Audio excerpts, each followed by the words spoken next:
আমরা আমাদের ওভার ছিল আমরা সব 8টায় ক্লাস করি, আমাদের ঘুম থেকে উঠে ক্লাস করতে পুরি করে কলেজে চলে যেত, খেতাম না কিছু, ঠিক আছে।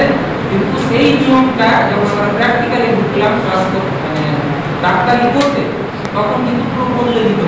কেন? না হলে তোমার শরীর যদি শক্তিশালী না থাকে, তাহলে আমাদের এই যে বাতাস দেখছো, এই বাতাসে এর অনুনাসক আমার অনুনাসক আলাদা আলাদা অসুখে ভুগছি সবাই, ঠিক আছে। কিন্তু এই অসুখটা তাই হবে যে থাকবে দুর্বল শারীরিকভাবে।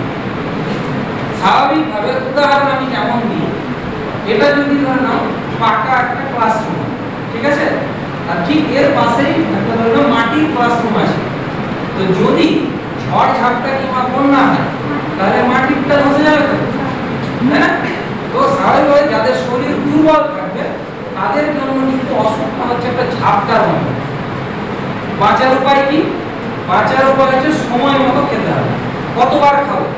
যেহেতু আমাদের বয়স 50, আমাদেরকে কমপক্ষে 5 বার খেতে হবে। হ্যাঁ, 5 বার। 5 বারের মধ্যে 3 বার হচ্ছে ভারী খাবার, ভাত, রুটি কিংবা এই জাতীয় ভারী খাবার একদম। কখন কখন খেতে হবে?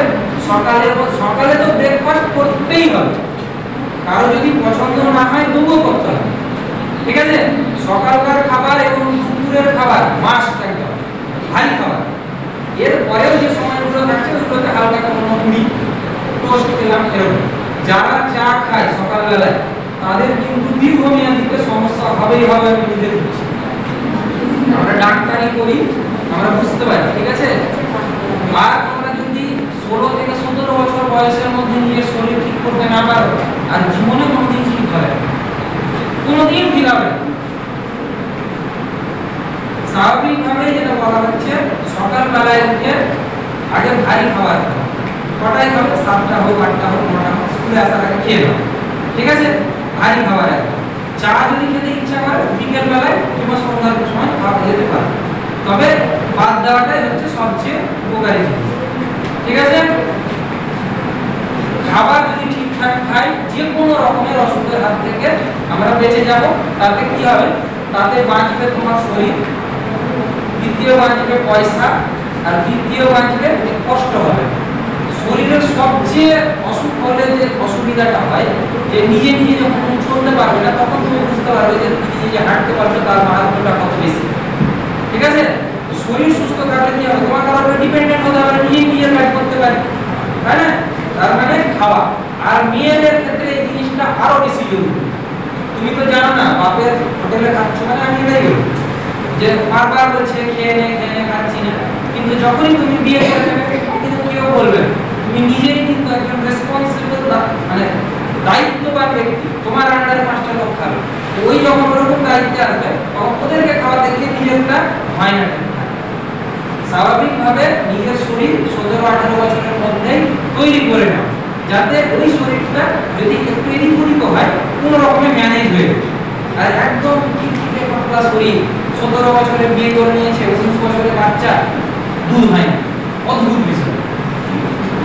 এই জিনিসগুলো কিন্তু আজকে তোমার মনে হচ্ছে যে কি বলছে এগুলো, এই জিনিসগুলো ভবিষ্যতে তোমাদের বেশি দিন নয়, মাত্র 4টে বছর, তারপরে কিন্তু কাজে লাগবে, ঠিক আছে। তাহলে খাওয়াটা নিয়ম মতো খেতে হবে। এরপরে তৃতীয় খুবই গুরুত্বপূর্ণ বিষয় মেয়েদের, সেটা হচ্ছে মেনস্ট্রুয়েশন হাইজিন। এটা নিয়ে আমরা সবাই লজ্জা পাই, ঠিক আছে। এটা একদমই লজ্জা পাওয়ার বিষয় নয়, ঠিক আছে। লজ্জা পাওয়ার বিষয় কোন জায়গাতে? যেখানে খুব বাজেভাবে উপস্থাপনা করা হচ্ছে। এটা তো একটা শারীরবৃত্তীয় প্রক্রিয়া, তাই না? এটা হচ্ছে ঠিক খাবার খাওয়া, পায়খানা করার মতন ব্যাপার, মানে একদম দৈনন্দিন জিনিস, যেটা সৃষ্টির শুরু থেকে মানুষ যতদিন পৃথিবীতে আসবে, শুধুমাত্র এই যে একটা প্রসিডিওর, মেয়েদের এই নিয়ম মাফিক এই হওয়া, এইটার জন্যই কিন্তু সম্ভব। নাহলে কিন্তু তোমরা বুঝতে পারবে যে সমস্ত মেয়েদের হয় না বিয়ে হওয়ার পরে, ধরে না, তারা কিন্তু একটা মারাত্মক রকমের মানসিক চাপে ভোগে। তার মানে এই জিনিসটা কি খারাপ জিনিস? খারাপ জিনিস নয়, লুকানোর জিনিস নয়। অসুবিধা হলে বাড়ি যাদের সাথে ফ্রি, ঠিক আছে, মা হোক, দিদি হোক, স্কুলের ম্যাডাম হোক, বান্ধবী হোক, এদের সাথে আলোচনা করা যে এটা কি করা যায়, আমার এরকম সমস্যা হচ্ছে, এটা কি করা যায়, কিংবা কি করলে আমি এই সমস্যা থেকে বাঁচব।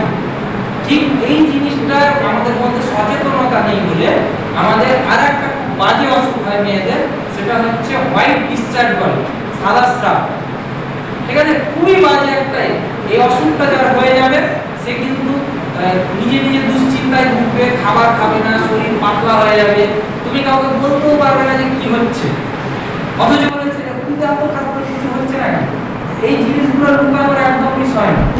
যাদের মনে হয় যে এই জিনিসগুলো সমস্যাজনক, তারা বাড়ির লোকের সাথে আলোচনা, নাহলে দিদিমণিদের সাথে আলোচনা করে, অথবা যদি সেই পর্যায়ে না যাওয়া যায় শেষমেশ একটা ডাক্তারবাবুর সাথে কথা বলে নিতে হবে।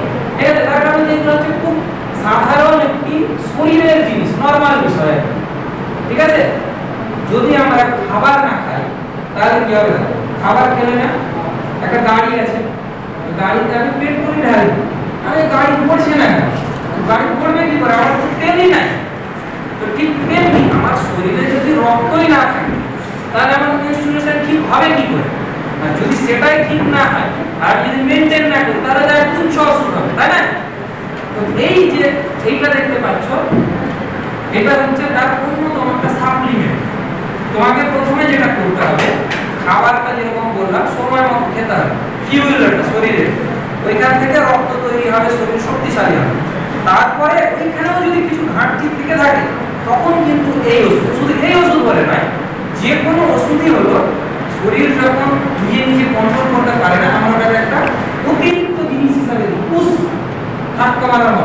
এটা মানে যে এটা খেলেই শুরু হয়, খাবারই খেলাম না, আমাদের কাছে যেটা হয় ডাক্তারবাবু আমার খিদে পাচ্ছে, একটা ভিটামিন দিলাম, তো ভিটামিনের কাজ হচ্ছে খিদে বাড়ানো, তোমার খিদে মেটানো কাজ নাই। খিদে মিটবে খাবার দিয়ে, ভাত, রুটি, সবজি, তরকারি এগুলো দিয়ে। তো তেমনি এইটা হচ্ছে আয়রন ট্যাবলেটটা হচ্ছে তোমাদের খাবার খাওয়ার পরেও যদি শরীরে রক্তের ঘাটতি তৈরি হয় কিংবা অন্যান্য যে কোনো রকমের সমস্যা হয় তাহলে এই জিনিসটা তোমাকে শক্তিশালী করতে সাহায্য করে। নিয়ম কি? নিয়ম হচ্ছে যাদের শরীরের অতিরিক্ত সমস্যা, কিরকম সিঁড়িতে 3 তলাতে হচ্ছে হাঁপিয়ে যাচ্ছে, নামছে হাঁপিয়ে যাচ্ছে, এখান থেকে দুধ পড়ে গেল হাঁপিয়ে যাচ্ছে, ঠিক আছে, এই জিনিসগুলো হচ্ছে রক্ত কম থাকার লক্ষণ। কি করবে তারা? তারা এই ওষুধ প্রতি সপ্তাহে 3টে করে খাবে, একদিন ছাড়া ছাড়া।